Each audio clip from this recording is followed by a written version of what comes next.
كلام لازم اقول لك اياه. شايف هذا الباب؟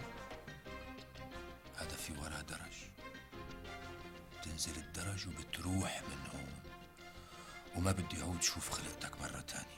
الشبابيك بتكشفنا على بيوت الجيران، وبصف البيت على مرمى نظر الناس والعالم. تعرف احيانا يعني انا بتفاجأ بحجم طموحي، ما بعرفه قديش.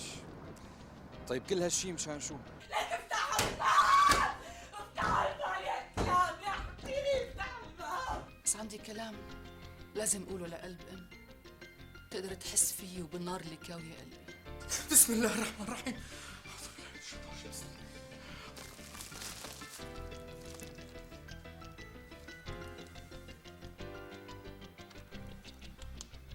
هلا بتتصل بالشرطة. الحقيقة أنا كاقتصادي يعني بعتقد أنه الإنفاق الحكومي الكبير على القطاع العام من إجمالي الناتج المحلي يعني بتصور أنه رح يخلق مشكلات اقتصادية بالمستقبل القريب. مشان هيك المشاريع الاقتصادية الاستثمارية الخاصة لازم تعين الاقتصاد العام. حضرة المساعد، ما في داعي نروح معك على القسم، يعني أنا بشوف أنه خلاف بسيط بنقدر نحله هون بأرضه. بس لازم يتم توقيع تعهد من قبلكم بعدم التعرض لست روان صاحبة المعمل. إلك علينا أنه نعمل هالشي. بس يا أستاذ أنت بتعرف أنا بضمن لك أنه ما يتعرضوا لها لا بالمنيحة ولا بالعاطل. خلاص عم أقول لك الجماعة عندي. القصة ما بتنحل من عندي. شوفوا صاحبة العلاقة إذا بتقبل ما تكتب عليكم تعهد. طيب خليني أحاول أحكي معها.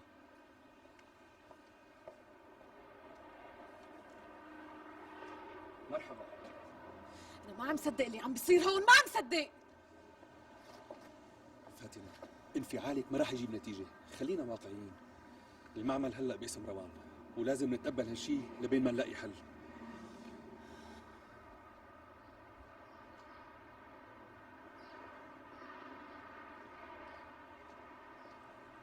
ما في مجال أبدا. مصرة أنك توقعي تعهد بعدم التعرض إليه.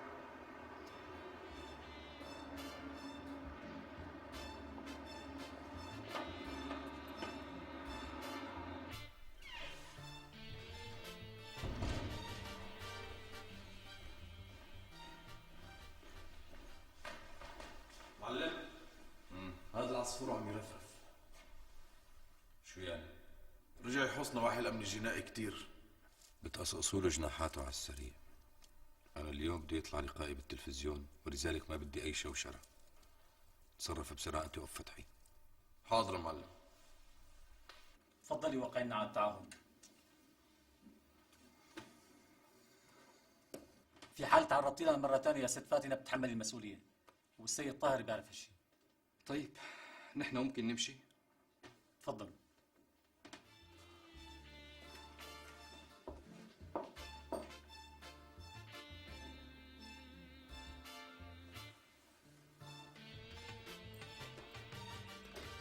طيب باب خلص، هاي مفتاحه. في شيء ثاني؟ تفضل معي ابوي، باب غرفتي والاسطوح.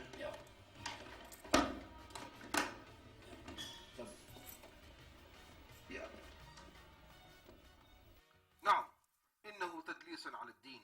كفرة يريدون تضليل الشباب وفتنة الفتيات وانتهاك عفاف المرأة بجلسات مختلطة في دوائر الدولة ومكاتب العمل والجامعات، وكل هذا تحت عنوان الحضارة والتقدم.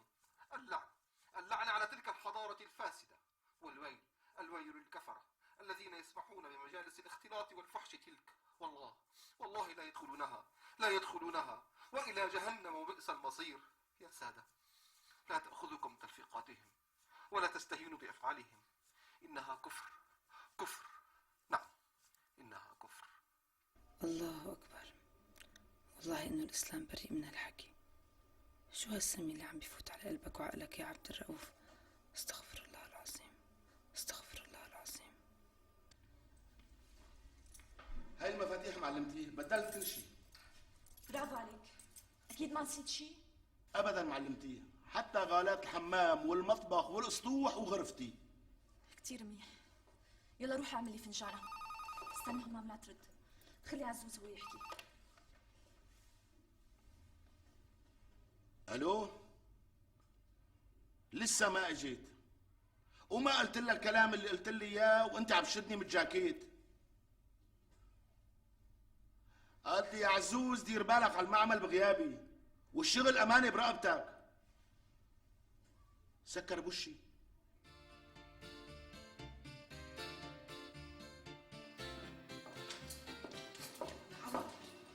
العمى على البهدله، اخرتنا مخافر الشرطه. فاتنة هدي حالك، قلت لك الانفعال ما رح يحل القصة. خلص بقى. صعبة عادل، كتير صعبة القصة. حدا يحرق لك قلبك وياكل رزقك وياخد مكانك. والله العظيم حاسة قلبي رح يوقف. لك مو مشان المصاري أو شو بده يحكي الواحد. أنت فهمان علي؟ فهمانك وحاسس فيكي، وبعرف انها صعبة، واوعك تفتكريني للحظة اني ممكن اشمت فيكي او اعتبر اللي صار فرصة مناسبة لانتقم من فايز. اوعك. عادل أنت شو عم تحكي؟ أنا بعرف إنك أكبر من هيك بكتير وما عندي شك ولا للحظة بنبلك. بالعكس يعني أنت أخ عادل، ووقفتك قدامنا أنا ما بنسى لك إياها بحياتي، وعم تكبر بعيني يوم بعد يوم. كله خير ان شاء الله، بس انت جد لا تتعرضي لها لبين ما نشوف شو بدنا نساوي بالقصة. إيه لا، هيك ما بيناسبني بنوب. نحن اتفقنا انه الموضوع ما ياخذ كتير وقت.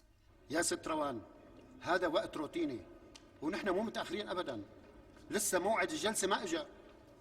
ولا مفكره حالك انت الوحيده اللي بدك تطلعي بهالبلد؟ هو علينا. لك يا اخي ما فيك تحلها هيك ولا هيك. طب اذا بتنحل بالمصاري انا ما عندي مشكله، المهم اخلص. الو. السلام عليكم. اهلين. وعليكم السلام. ممكن احكي مع الانسه فاتنه اذا بتريد؟ تكرم عينك. لحظة، تليفون إليك. ما بعرف. الو، لين مروه كيفك؟ لحظة مروه. عادل لوين رايح؟ جولة لسه على المعمل وراجع. اوكي. ايه مروه، لك وينك انت؟ لعبتي بينتي ولا حكيتي؟ خليها لله. مروه خير شو بك؟ صوتك مو عاجبني.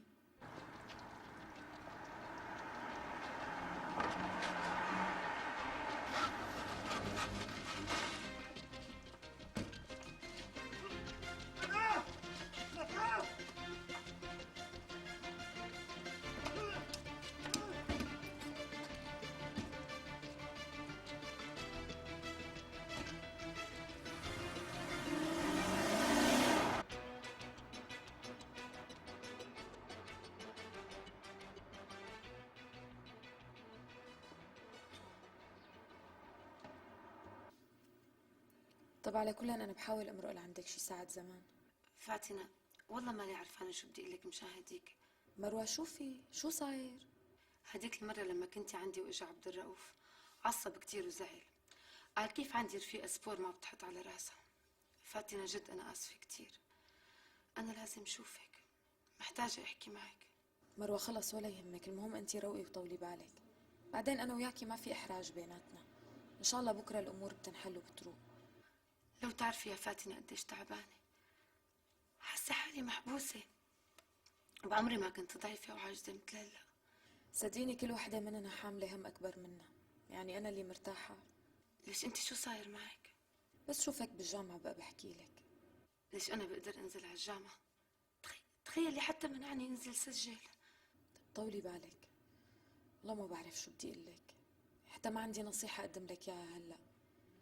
كل شي فيني اعمل لك اياه انه بنزل بسجلك بالجامعة.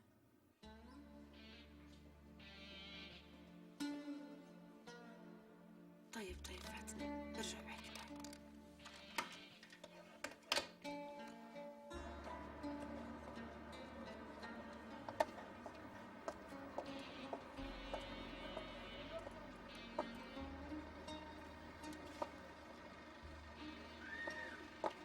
وش السالفة؟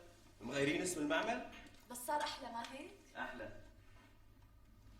عزوز بدي 2 قهوة. سادة، قهوتي سادة. 2 قهوة سادة. ليك ابعت لي همام بطريقك، ايه؟ ماشي. لك يا اهلا وسهلا بالاستاذ راشد. يا هلا بيكي. أقول الأستاذ فايز شخباره بحلب؟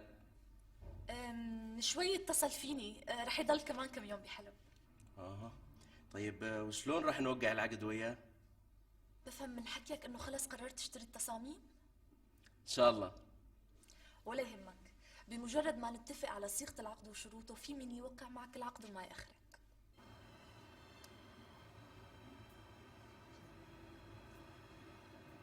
بدك تهربي؟ هذا هو الحل يلي لقيتيه لحياتك. عم تهربي من شو؟ من ذنب ما عملتيه؟ ولا من أسئلة العالم وعيون ولادك؟ إذا هربتي من المكان رح تقدري تهربي من ذاكرتك، من حبك لعادل يلي ما بيموت جواتك. شو يا لبنى؟ بلشتي تحني وتترددي؟ على القليلة السفر هو القرار الوحيد يلي رح أقدر أخده لحالي بدون وصاية من حدا، لا الظروف ولا القدر ولا أهلي ولا عادل.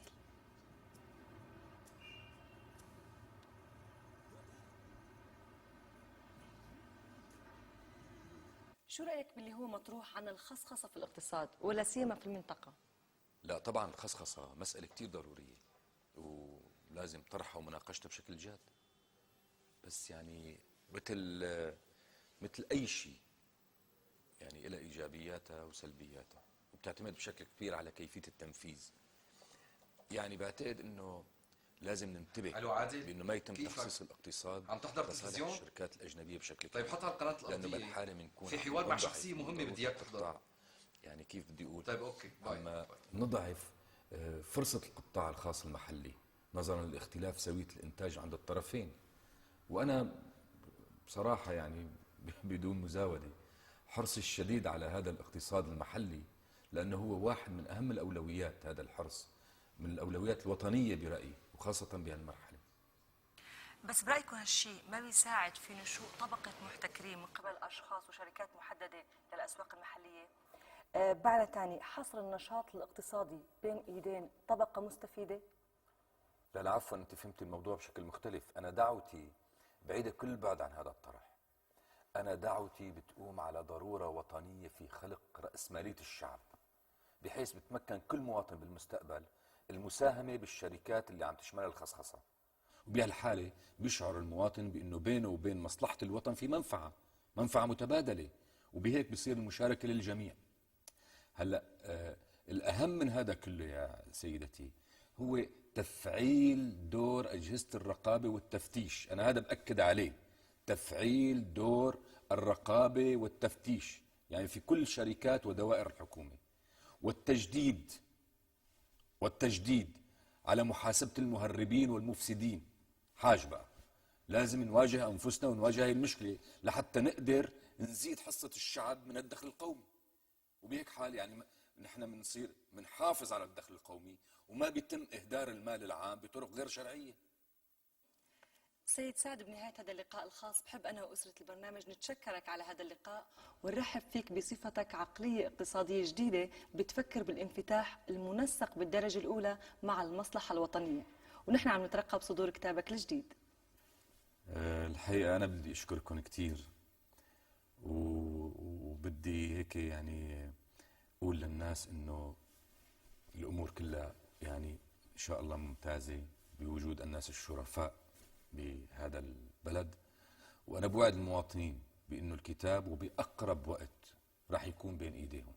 على فكرة هو بعنوان نظرة واعدة في إعادة هيكلة البنية الاقتصادية، والاطلاع عليه أنا بعتقد بفيدنا كلنا. لك يا مجد. إن شاء الله بفيدنا، وشكرا كثير أستاذ سعد. مجد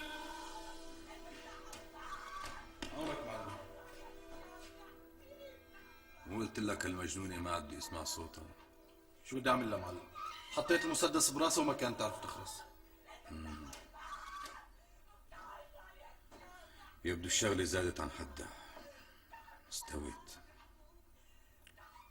تصرف مثل ما قلت لك. امرك معلم.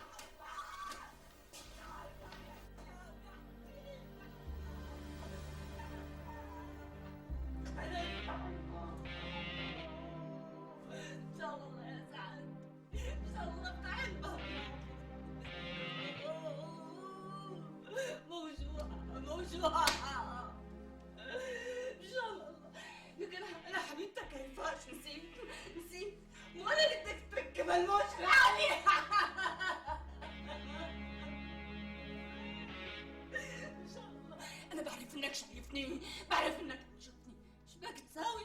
شفت كل شيء، شفت كل شيء، شو بدك؟ قلت لك عاصم يبت له أصلا هو لازم يموت من زمان، من زمان لازم يموت. اطلع مع لطفي، اطلع مع لطفي، بطلع مع كل رفقاتك إذا بدك، شو بدك يعني أعمل؟ بوس إيديك، افتح الباب، ما عاد فيني، ما عاد فيني، شو بدك؟ شو بدك يعني تساوي؟ شو بدك يعني تساوي؟ انت بتحب تشوف منظر الدم؟ بتحب تشوف منظر الدم؟ اشرح لك حالي لو كان. افتح الباب، افتح الباب. امي شو يعني اخذت المعمل؟ شو؟ أخذته، وفوق كل هاد وقعت فاتنة على تعهد بالمخفر لحتى ما حدا منا يتعرض له. امبارح خبرت كمان انه ما بعرف، يعني كانه رافع دعوة تفريق. خلص طلقها والله بيعوض يا ابني، المهم انت تطلع من هون. يا امي شلون بدي طلقها؟ لا تقولي لي طلقها. كيف يعني بدي طلقها؟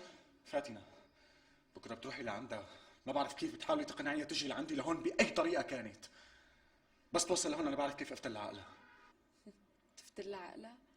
روان بتفتل عقل بلد بحالها وهي قاعده بمحلها. خلاص اعملي مثل ما عم لك وبس. ماما يلا خلينا نمشي. يلا ماما دير بالك على حالك حبيبي. الله معكم. دير بالك على حالك. ماشي لا تنسي شو قلت لك. يلا الله معكم. خاطري يلا. مع السلامه.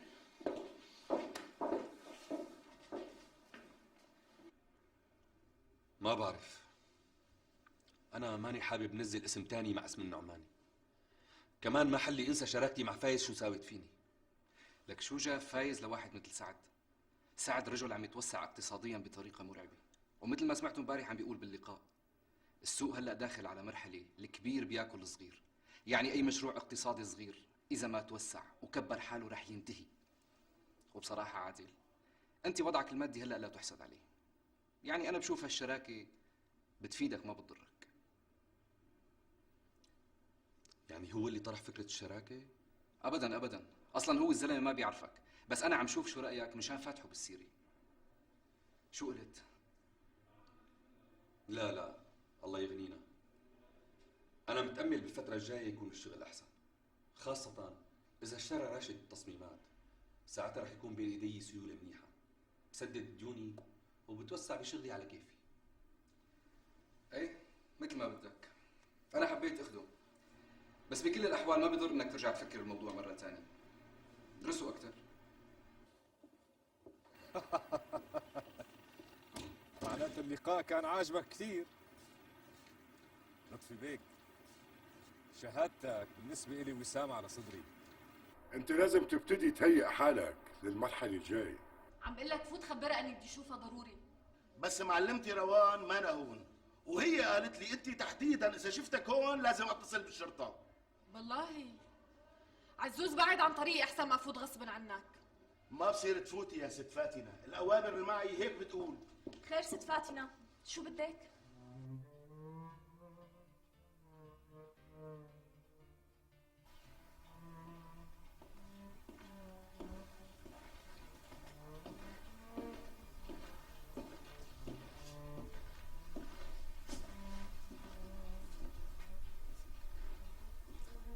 مروة فيني احكي معك شوي؟ طبعا سميرة تفضلي.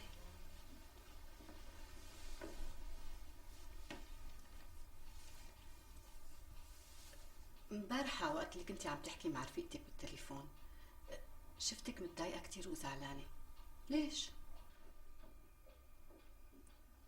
سميرة، هلا أنا اللي بدي أسألك، أنت كيف متحملة العيشة اللي عايشتيها كل هالسنين بهالبيت؟ متحملة؟ شو متحملة؟ اللي شبه عيشتنا. حبسة البيت، قهر عبد الرؤوف لإلك. سميرة أنت ما في شي بحياتك ناطرتيه، ما في شي عم تعمليه. طب ما بتفكري بمستقبلك؟ ما بتسألي حالك شو بدك من الحياة؟ أنا عندي أخي عبد، هو كل شي بحياتي.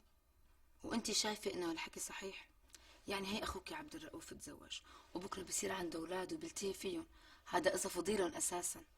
لأنه غزيت العين مثل ما لك شايفة، أخوك بيطلع الصبح على شغله وما بيرجع لوش الضوء وأبصر وين عم بيسهر. أنا هيك مرتاحة. أنت ليش متضايقة وبدك تضايقيني؟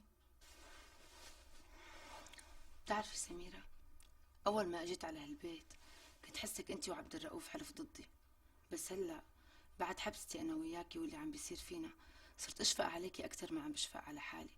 لأنه أنا إذا توجعت فيني أعلي صوتي وصرخ، بس مشكلتك يا سميرة إنك مو حاسة بحالك، ما بتعرفي من هالدنيا غير حيطان هالبيت، ويبدو إنه القط فعلا بصير بحب خناقه.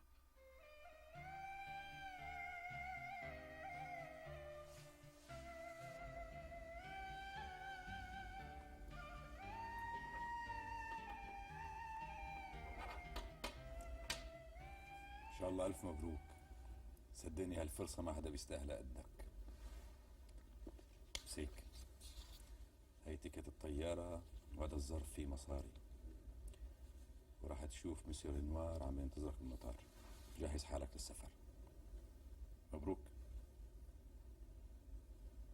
يعني هذا هو قرارك الأخير؟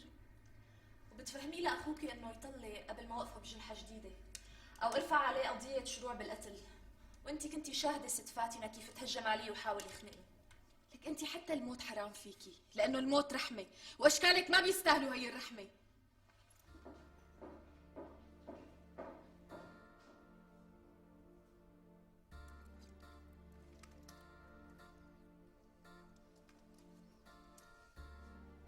الو، وما عم تعلى عندي بسرعة عاوزتك. عم قلك تعال بسرعة.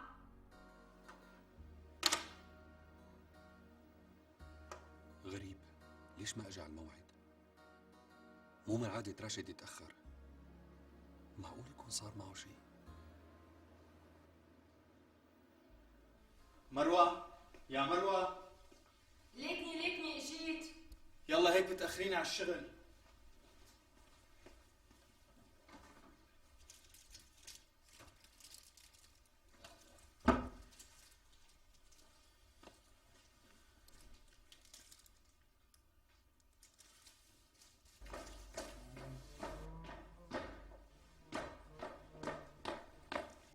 صرت جاهزة.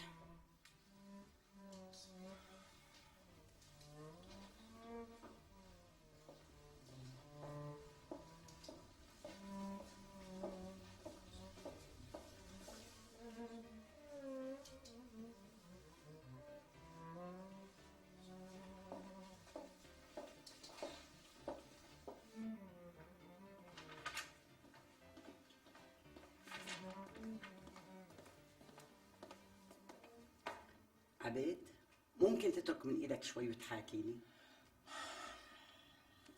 إذا في مجال إنه هالحكي يتأجل شوي لبين ما أخلص المحاضرة اللي بين إيدي، بكون أنا كتير متشكر.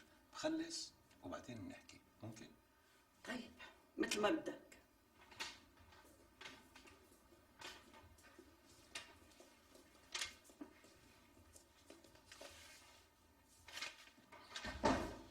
شفت بنتك؟ ما بتحاكي حدا وكأنه نحن سبب المشكلة.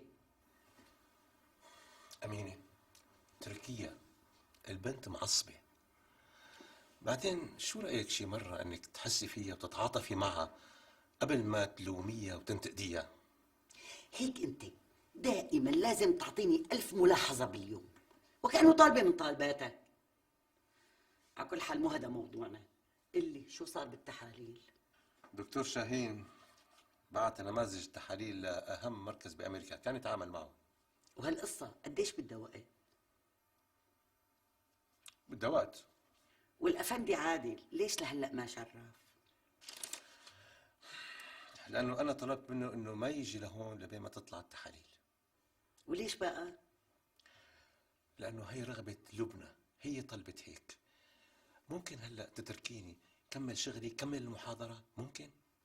طيب شو موضوع المحاضرة؟ يعني كتير بيهمك؟ نزق طول عمرك نزق. ليكم ماما بتعتبر حالك المسؤول الوحيد عن الشغل بغيابي.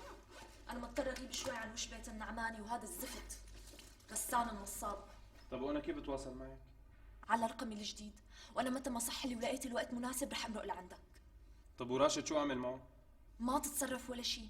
انا وقعت العقد معه، سلمته التصاميم واعطاني الرعبون، وفي حال طلب اي شيء حاكيني مباشرة. اتفقنا؟ اتفقنا. ما بدي اوصيك همام، دير بالك على الشغل بغيابي. ايه بدك لاقي لك فكرة.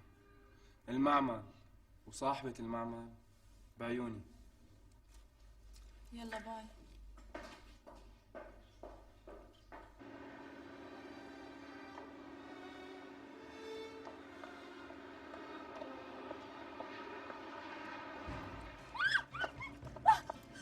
غسان خوفتني. اطلعي بالسيارة ولا تنزلي.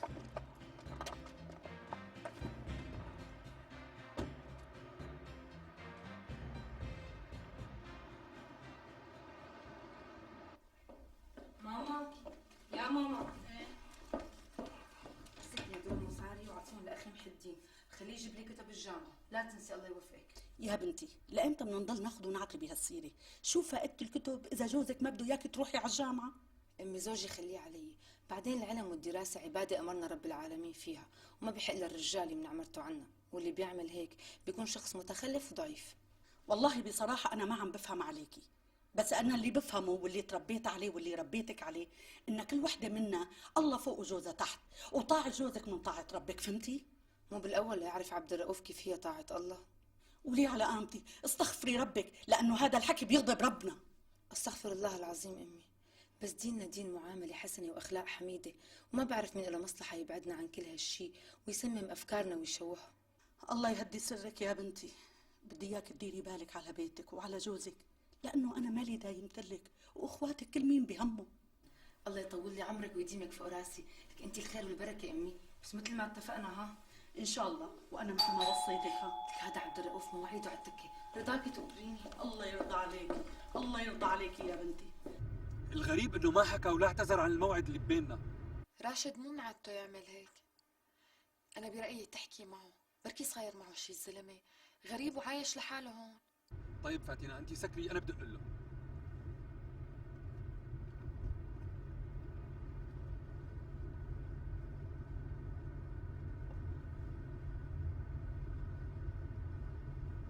الو.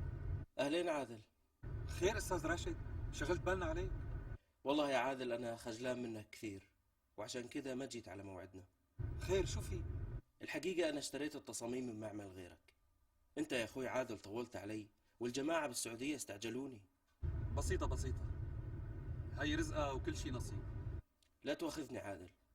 ولا يهمك. مع السلامة. وان شاء الله انا قبل ما اسافر رح امر لعندك على المكتب. هذا محلك، بتشرف بأي وقت. مع السلامة.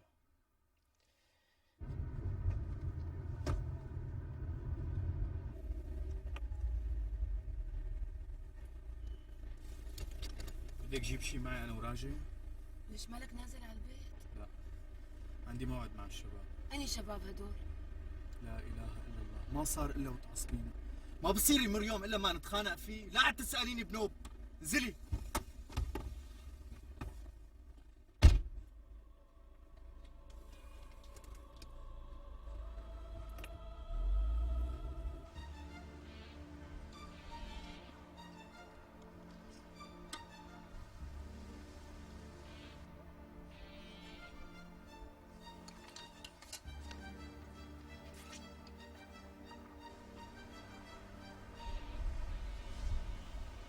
هو علينا.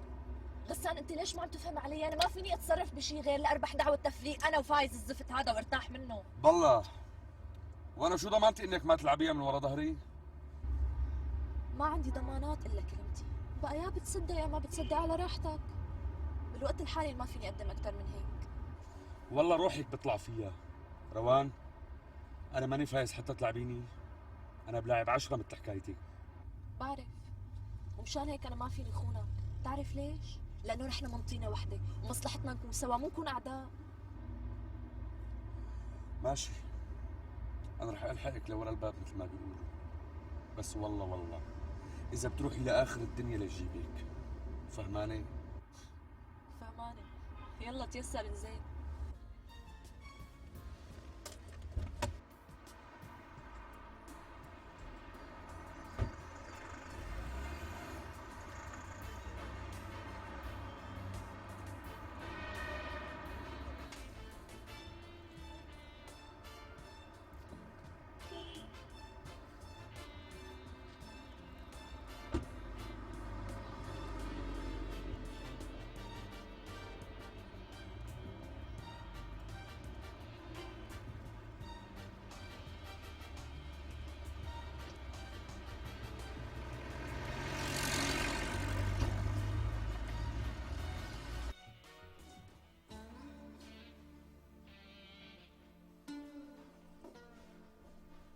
مروة انت ليش عم تكبري القصص؟ شو ناقصك؟ قبل ما اقلك شو ناقصني خليني اقلك شو ناقصك انت. سميرة انت نسياني انك انثى. شوفي كأنه عمرك 60 سنة مغرقة حالك بالطبخ والنفخ والكوي وعاملة لعبد الرؤوف ام واخت وزوجة. بكرة الايام بتسرقك وبتصيري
افتحوا الباب، افتحوا الباب يا كلاب، افتحوا الباب، افتحوا الباب،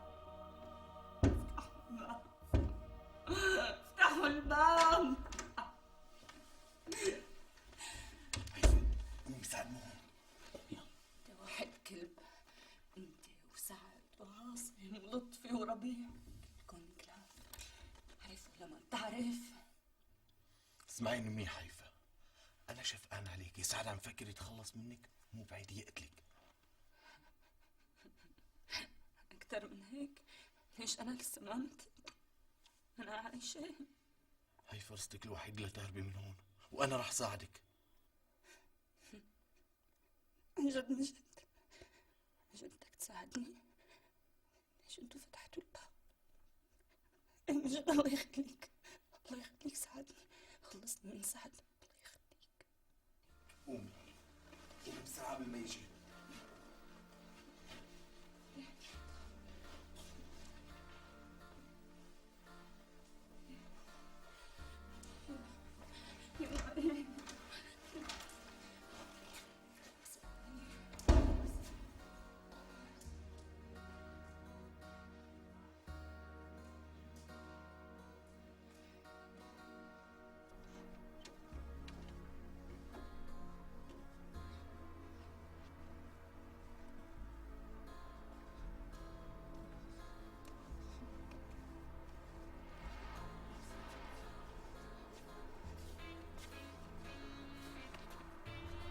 نجم، انت متأكد انه سعد معنا هون؟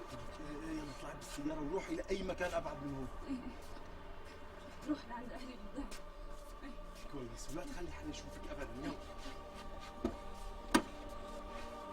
امسكي مفتاح السيارة. مجد شكرا كثير، شكرا.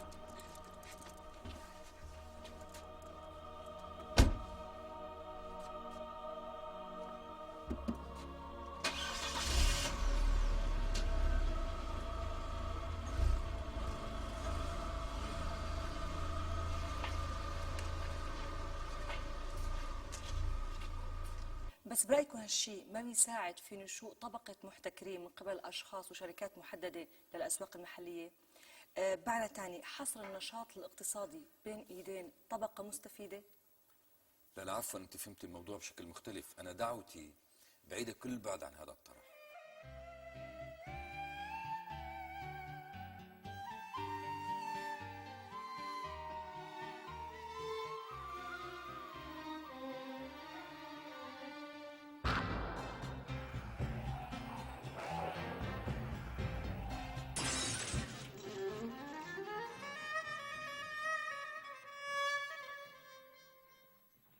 بحيث بتمكن المساهمة بالشركات اللي عم تشتغل صار مثل ما بدك معلم، العملية تنفذت. المواطن بينه وبين مصلحة الوطن في منفعة متبادلة، وبهيك بصير المشاركة للجميع. هلا الأهم من هذا كله يا سيدتي، موكلتي مصر على الطلاق، وموقفك يا سيد فايز صعب لأنك تعديت عليها بالضرب المبرح وحاولت تخنقها، لهيك هي رح ترفع ضدك دعوة بتهمة الشروع بالقتل، ورح نكتفي بالطلاق مقابل إسقاط حقها بالادعاء عليك بتهمة بتقعدك هون ما لا يقل عن 10 سنوات، وهي محاميك الأستاذ طاهر بيعرف هالشي.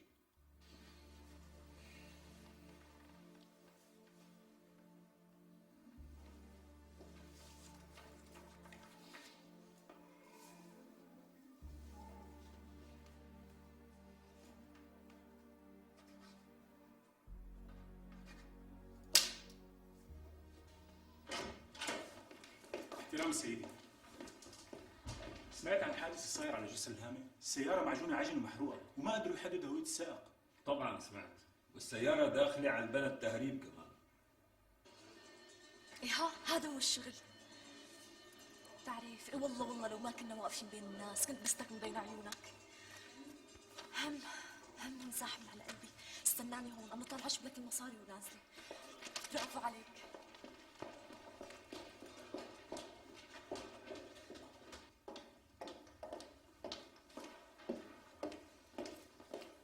صباح الخير. صباح النور. لوين عم تطلعي كل يوم؟ ماما أنا ما بطول، وبس يصير الوقت مناسب بقول لك وين عم بروح. يلا برا.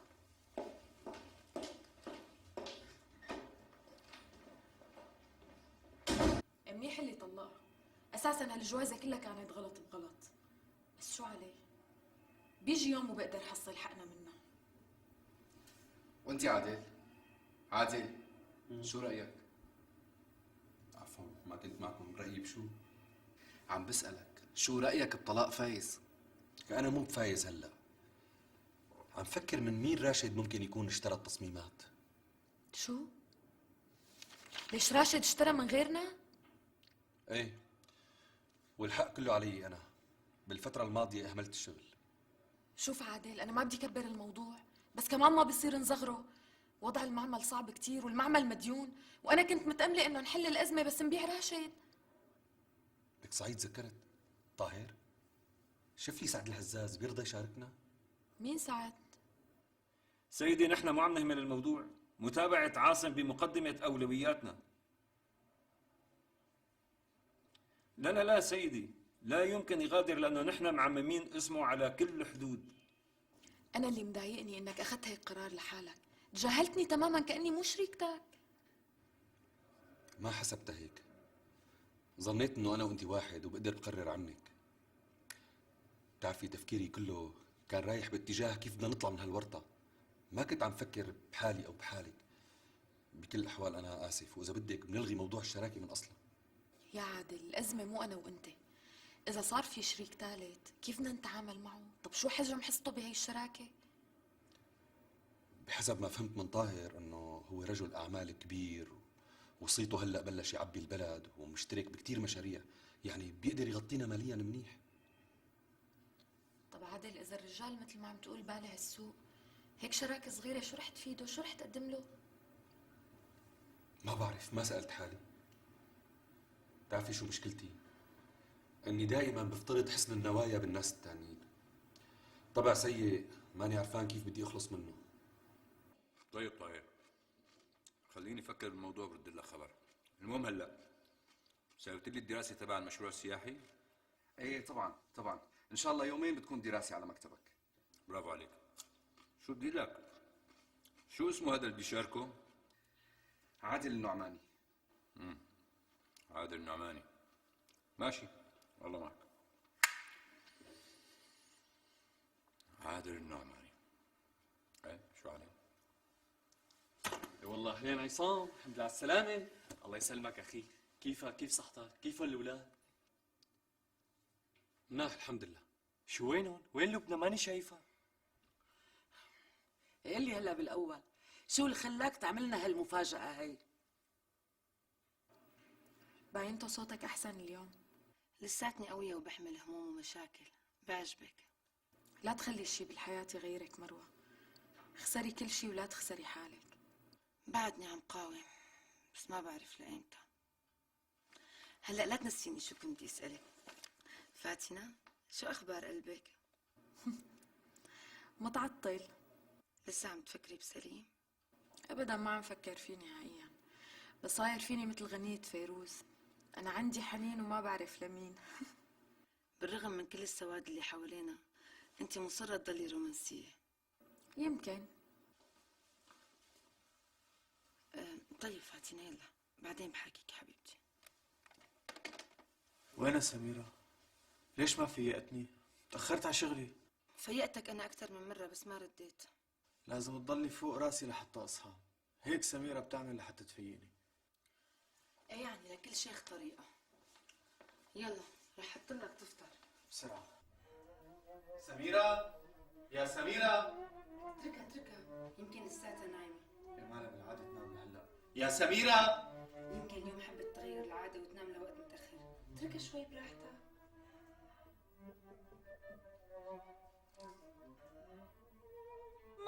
محكوم والحكم